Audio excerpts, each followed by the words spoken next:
पुढे आपण आज कोबी, फ्लावर व बीट ह्या विषयावर चर्चा करणार आहोत. कोबी फ्लावर मध्ये येणारा मेजर करपा, कोबी किंवा बीट मध्ये मेजर येणारा म्हणजे नरक्या असू द्या, तुमचा फ्लावर मध्ये करपा असू द्या किंवा कोबी मध्ये करपा असू द्या, किंवा बीट लाल पडणे, बीटाची मर होणे, या सर्व समस्यावरती असं एक जबरदस्त कॉम्बिनेशन देतो, जेणेकरून अतिशय जबरदस्त रिझल्ट येईल असं एक कॉम्बिनेशन सांगतो. यामध्ये आपल्याला आदामा कंपनीचे मास्टर कॉप घ्यायचा आहे, अधिक यामध्ये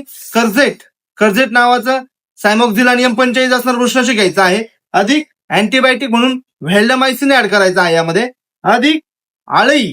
आपल्याला मेजर आळईचा पण प्रॉब्लेम आहे, आळई अधिक मावा तुडतुडा, असं आदामा कंपनीचं असणारं बॅराझाईड हे वापरायचं आहे. ह्या चौघांची एकत्रित करून फवारणी करा, अतिशय जबरदस्त रिझल्ट येईल. असा रिझल्ट येईल का आपला बीट लाल पडलेले असू द्या किंवा मर होणारे असू द्या, तसेच कोबी फ्लावर मध्ये नरक्या असू द्या, करपा असू द्या